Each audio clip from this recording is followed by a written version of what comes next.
Oke, halo semuanya. Selamat datang di video tutorial kami. Di kesempatan kali ini, saya akan membahas tentang Hyper-V. Ya, Hyper-V itu basically sebuah platform virtualisasi yang canggih dari Microsoft. Nah, sebelum kita mulai, saya akan memperkenalkan diri dulu. Perkenalkan, nama saya Victor Valdisim.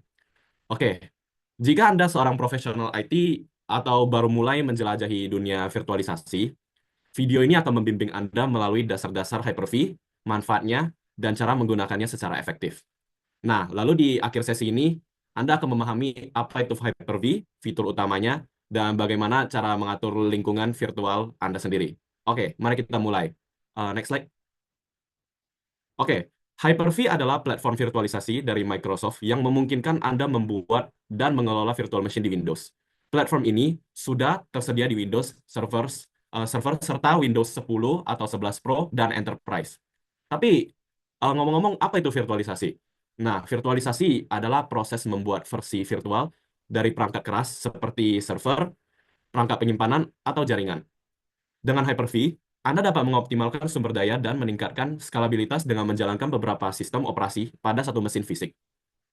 Nah, beberapa manfaat utama menggunakan Hyper-V adalah mungkin dari efisiensi biaya, di mana mengurangi kebutuhan akan server hardware, terus fleksibilitas di mana kita bisa mencoba berbagai lingkungan tanpa mengubah sistem utama kita. Lalu backup dan pemulihan yaitu misalnya snapshots yang memudahkan pemulihan jika terjadi kesalahan. Oke, sekarang kita sudah kira-kira ada gambaran lah gitu mengenal apa itu Hyper-V. Eh, Maka ada baiknya juga kita pahami tentang sejarah atau latar belakang. Oke, next slide. Hyper-V pertama kali diperkenalkan dengan Windows Server 2008, pada tahun 2008 dan mendukung berbagai sistem operasi tamu seperti Windows, Linux, dan FreeBSD. Hyper-V sendiri diciptakan membantu memaksimalkan penggunaan hardware, mengurangi biaya seperti tadi saya bilang, dan meningkatkan flexibility dalam mengelola sistem IT. Dengan Hyper-V, pengguna bisa menjalankan beberapa sistem operasi di hardware dan memanfaatkan fitur pemulihan data seperti yang tadi saya sebutkan. Oh ya, selain itu salah satu contoh lain penerapan Hyper-V adalah pada Windows Subsystem for Linux, yaitu WSL. Jadi dengan Hyper-V, WSL memungkinkan pengguna menjalankan distribusi Linux secara seamless di Windows, memberikan fleksibilitas yang luar biasa bagi pengembang dan profesional IT. Nah, arsitekturnya sendiri itu terdiri dari dua komponen utama. Ada hypervisor layer, yaitu inti dari virtualisasi yang mengelola perangkat keras dan virtual machine. Lalu ada alat manajemennya sendiri, yaitu kayak alat seperti Hyper-V Manager atau PowerShell untuk mengkonfigurasi dan memantau virtual machine. Hyper-V juga memiliki fitur-fitur canggih lain seperti Live Migration, di mana Hyper-V mampu memindahkan virtual machine antar host tanpa terkena downtime. Lalu ada juga Dynamic Memory, di mana Hyper-V mengalokasikan memori sesuai kebutuhan virtual machine. Terakhir ada Integration Service, di mana Hyper-V memungkinkan komunikasi yang lebih baik antara host dan virtual machine. Sekian presentasi dari saya, penjelasan lebih lanjut akan dijelaskan oleh rekan-rekan saya. Oke. Halo semuanya, nama saya Yuda Zakaria Lorenza. Di sini saya akan menjelaskan tentang Windows Subsystem Linux. Nah, kan tadi dijelasin tuh apa itu Hyper-V, sejarah apa aja Hyper-V atau dari mana pokoknya sejarah Hyper-V oleh Victor. Nah, kita lanjut aja nih ke salah satu implementasi dari Hyper-V itu Hyper-V itu sendiri yaitu Windows Subsystem Linux. Oke, langsung aja ya. Nah, pertama, apa itu WSL? WSL atau Windows Subsystem Linux adalah fitur di Windows yang memungkinkan Anda menjalankan lingkungan Linux secara langsung di Windows tanpa perlu menggunakan virtual machine tradisional seperti VMware atau VBox, VirtualBox, ataupun melakukan boot ganda. Jadi boot ganda tuh kayak di PC kalian atau di desktop kalian atau di laptop kalian tuh bakal ada dua OS yang kalau Anda nyalain tuh bakal pilih antara Linux atau ini. Oke. Dengan WSL, Anda dapat mengakses alat baris atau komen-komen Linux, utilitas dari Linux, dan aplikasi GUI Linux bersama dengan aplikasi Windows Anda. Oke, lanjut aja ya. Nah, kan kita udah tahu tuh apa itu WSL. Nah, kita lanjut aja nih. Di WSL tuh ada dua versi, yaitu versi lamanya WSL 1 dan versi terbarunya WSL 2. Nah, kita masuk dulu ke WSL 1. Nah, WSL 1 punya arsitektur menggunakan lapisan kompatibilitas yang menerjemahkan panggilan sistem Linux ke Windows.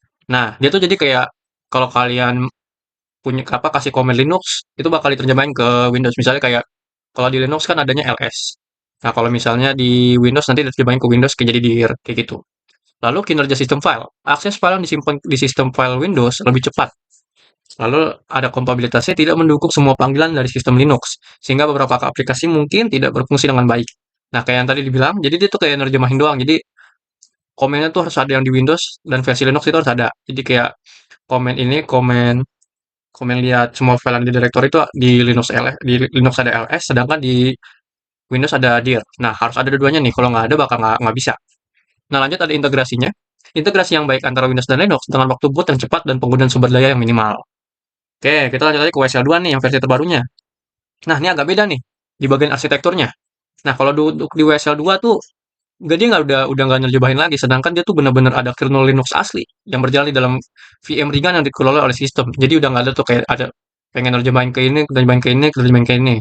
Dari LS terjemahin ke dir atau yang lain-lain lah. Untuk kinerja sistem file, peningkatan signifikan dalam kecepatan operasi file intensif seperti cloning Git, instalasi npm dan pembaruan paket. Nah, karena udah nggak disuruh kayak udah nggak ada terjemahan-terjemahan lainnya, nanti dia kayak install lebih cepat, jadi install langsung di Linux-nya aja. Lalu ada kompatibilitas, mendukung kompatibilitas panggilan sistem Linux secara penuh, memungkinkan lebih banyak aplikasi Linux berjalan tanpa masalah. Nah, ini gara-gara yang tadi, gara-gara di WSL 2 tuh benar-benar ada kernel Linux-nya. Jadi dia tuh udah nggak bakal nerjemahin lagi. Jadi semua komen Linux bakal ada di WSL 2. Jadi Anda bisa pakai mungkin eh, komen-komen Linux yang aneh-aneh gitu yang ada di Windows sudah ada tuh. Udah bisa dipakai di WSL 2 karena dia itu udah ada kernel Linux sendiri. Lalu yang terakhir ada integrasinya mendukung fitur seperti sistem D dan IPv6. Namun mungkin memiliki keterbatasan dalam hal akses ke perangkat USB atau port serial tertentu. Oke, kita lanjut aja ya.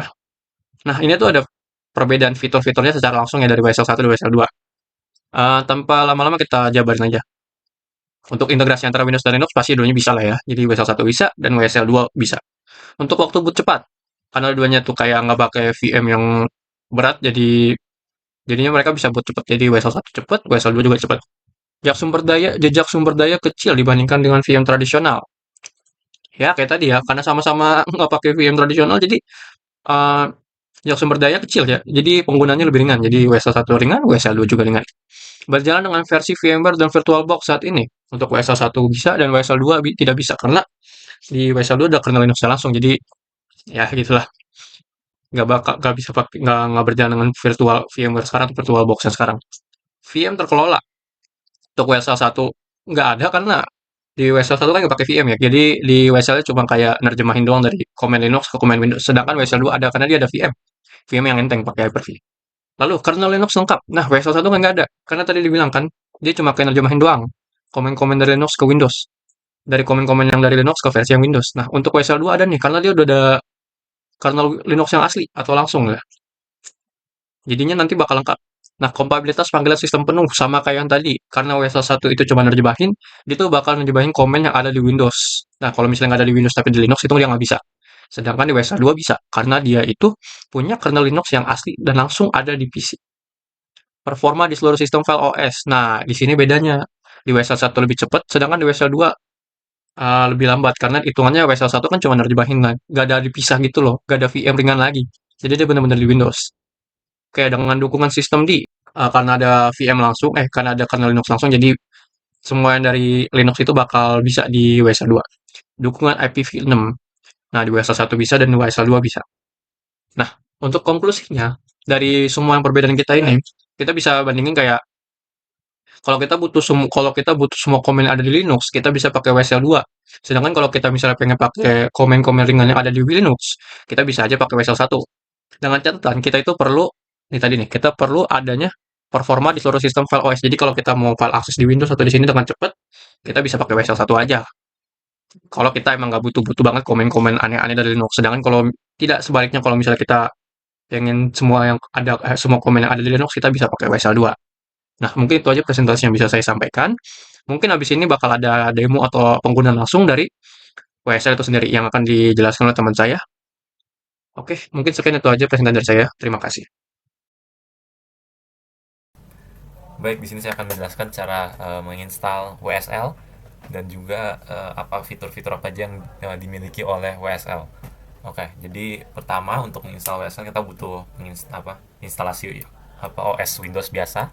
Setelah itu kita tinggal nyalakan Hyper-V dan juga virtual machine platformnya. Caranya adalah kita tinggal ke turn Windows feature on or off di Windows tab. Setelah itu tinggal kita cari dua ini, virtual machine platform, Windows Hypervisor platform, dan juga Windows Subsystem for Linux. Pastikan tiga-tiganya sudah kecentang ya. Nah, setelah kita mencentang tiga-tiganya, kalau misalnya kalian baru mencentang, kemungkinan besar laptopnya harus di restart dulu biar ada efeknya. Tapi kalau sudah, kita bisa langsung cek lewat PowerShell. Nah, kita tinggal bisa buka PowerShell. Setelah itu kita tinggal langsung ketik WSL list. Nah, ini akan menglisting distribusi Linux yang kalian punya. Kalau kalian belum install apa-apa, mungkin tulisannya nanti masih nggak ada apa-apa ya. Cuman ini sebagai contoh, saya udah install kali Linux dan juga Docker. Nah, kalau misalnya kalian belum belum ada apa-apa, kalian pertama itu harus ngeran namanya WSL install seperti ini. Nah, nanti kalau misalnya nah, ini seperti ini.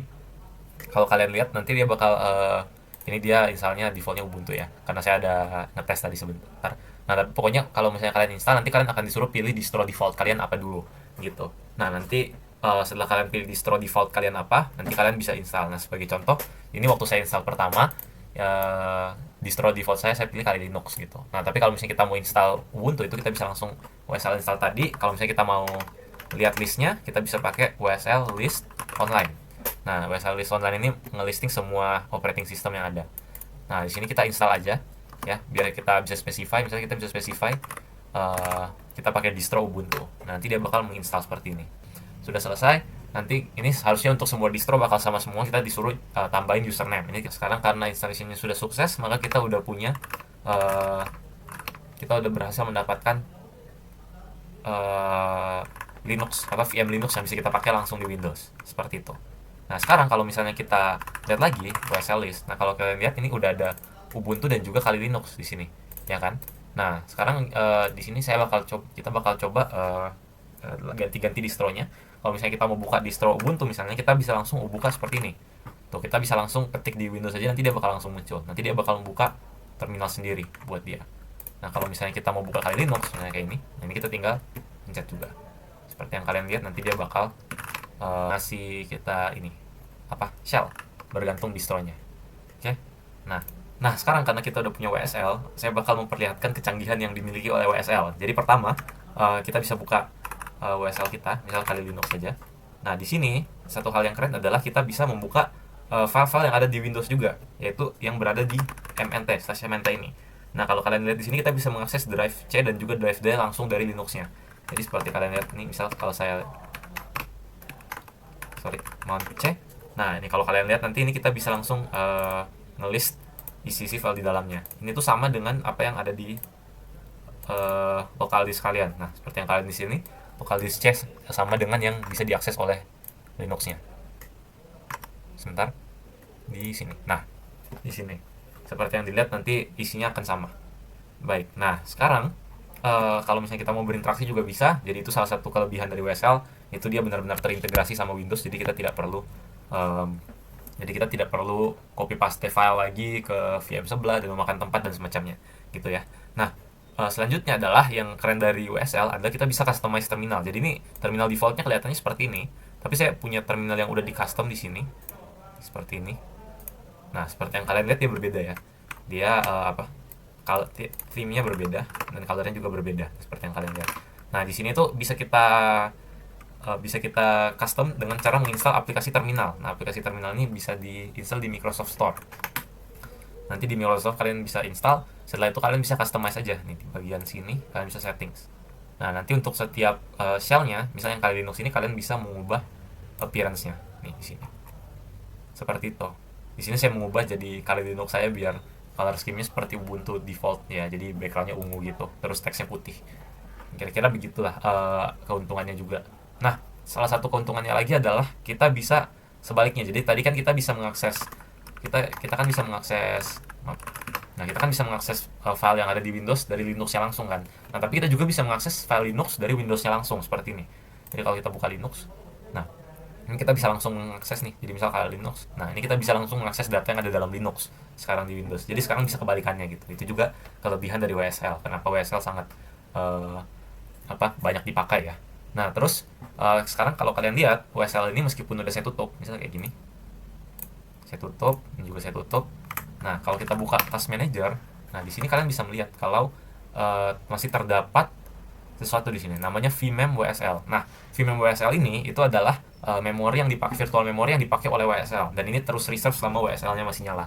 Nah, kalau dilihat ini lumayan ringan ya, dia cuma memakai 1 GB RAM aja untuk menjalankan Linux-nya. Nah, tapi kalau misalnya kita benar-benar butuh space-nya, kita bisa meng-shutdown WSL-nya secara langsung. Karena kita tinggal buka PowerShell lagi kayak tadi. Setelah itu tinggal kita WSL min shutdown. Nah, ini akan meng-shutdown semua WSL-nya ya. Dan kalau kalian lihat di sini vmem WSL-nya sudah akan hilang, dan kita bisa menggunakan RAM-nya untuk keperluan lain lagi. Seperti itu. Nah, tapi kita bisa menyalakan lagi, tenang aja. Kita tinggal nyalain lagi, kita bisa buka apapun yang kita ini. Sekarang kalau kalian lihat bootingnya lebih lama ya. Jadi kalau misalnya kalian habis shutdown, kalian mau nyalain lagi, nanti dia bakal nge-boot dulu dan itu agak lama. Kalau misalnya kalian tidak shutdown, itu kalau kalian buka itu dia langsung instan. Tuh, langsung install langsung instan dia munculnya gitu. Nah, jadi kira-kira itu untuk shutdown WSL-nya. Terus di WSL itu juga kita bisa membuka aplikasi GUI. Jadi meskipun kita dikasihnya cuma shell doang, kita bisa membuka aplikasi GUI. Ini contohnya saya akan membuka web browser misalnya seperti Firefox. Ini saya sudah install Firefox. Kita buka nih, nanti dia bakal langsung muncul kok. Jadi tidak ada masalah ya untuk aplikasi GUI juga sebenarnya masih bisa dibuka gitu. Ini lumayan keren lah. Nah, jadi aplikasi-aplikasi yang membutuhkan GUI nanti itu kalau kita tinggal install aja nanti dia bakal kebuka. Nah, seperti ini. Ini contohnya saya membuka aplikasi satunya lagi seperti Wireshark. Nah, ini juga bisa seperti itu. Nah, oke. Nah, sekarang terakhir saya akan memperlihatkan salah satu fitur yang sangat OP ya di WSL, yaitu adalah fitur connect VS Code ke WSL. Jadi VS Code ini ada remote connection-nya khusus yang bisa digunakan untuk koneksi ke WSL, dan dia punya banyak kelebihan. Nah, jadi contohnya itu adalah misalnya saya akan buka VS Code sekarang.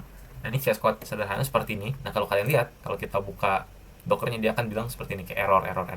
Nah, terus kalau misalnya saya mau bikin satu file, misalnya saya akan mengopen satu file random aja. Oke. Nah, ketika kita membuat satu file, misalnya kita membuat file Jupyter Notebook gitu. Nah, kalau kita membuat file Jupyter Notebook seperti ini, nah, kernel yang bisa dipakai itu hanya kernel yang ada di Windows saja. Jadi misal seperti ini, kita cuma bisa pilih nih, misal yang ini cuman Python 12.exe nih, Python.exe aja gitu. Kita cuma bisa pakai yang ada di Windows. Kita nggak bisa pakai binary Python yang ada di Linux gitu. Nah, tapi kita itu bisa koneksi dengan WSL dengan cara kita kita install extension Remote Explorer di sini. Kita bisa install bukan Remote Explorer, sorry, WSL yang ini. Nah, kita bisa install extension yang ini. Setelah itu kita bisa langsung connect sini. Nih, kita open remote window. Setelah itu tinggal kita connect to WSL atau bisa using distro. Ini karena defaultnya udah Kali Linux, kita bisa langsung connect. Nah, setelah itu kita bakal langsung masuk ke dalam window-nya Kali Linux. Nah, kalau misalnya kita buka lagi, misal seperti ini. Kalau kita buka lagi, kita bisa pilih kernelnya sekarang. Kita bisa pilih binary dari Linux. Nih. Ini karena di sini saya lebih support ya nih. Jadi kalau kalian lihat, ini ada banyak binary Python, dan sekarang ini kita berada di dalam Linux gitu. Jadi kita bisa pilih binary Linux dan bisa dijalankan. Kira-kira seperti itu. Jadi ini fitur yang sangat bagus ya buat buat WSL dan VS Code karena ada integrasinya, jadi sangat mempermudah hidup kita gitu. Nah, salah satu keunggulan juga misalnya kita connect WSL ke VS Code adalah kita bisa pakai Docker-nya. Jadi ini bisa saya start dulu. Nah, misal kalau saya start, nanti Docker-nya seperti yang kalian lihat bisa terkoneksi langsung. Nah, seperti ini. Nanti kita bisa lihat dia bisa langsung nge-fetch kontainer yang ada di sini, yang ada di nah, Docker yang ada di WSL itu dia bisa langsung fetch langsung native ke dalam VS Code-nya gitu. Jadi membantu kita juga lah untuk membantu kita juga buat menghandle Docker images yang ada di dalam Linux atau yang ada di dalam WSL gitu. Jadi kesimpulannya WSL sangat terintegrasi dengan Windows dan banyak fitur-fitur yang tidak ada di VM pada umumnya, seperti di VirtualBox atau di VMware. Itu ada beberapa fitur-fitur yang bisa digunakan oleh WSL saja gitu, karena keunggulannya itu dia terintegrasi dengan Windows seperti itu. Baik teman-teman, segitu saja demo untuk cara penginstalan dan fitur-fitur yang dimiliki oleh WSL. Terima kasih.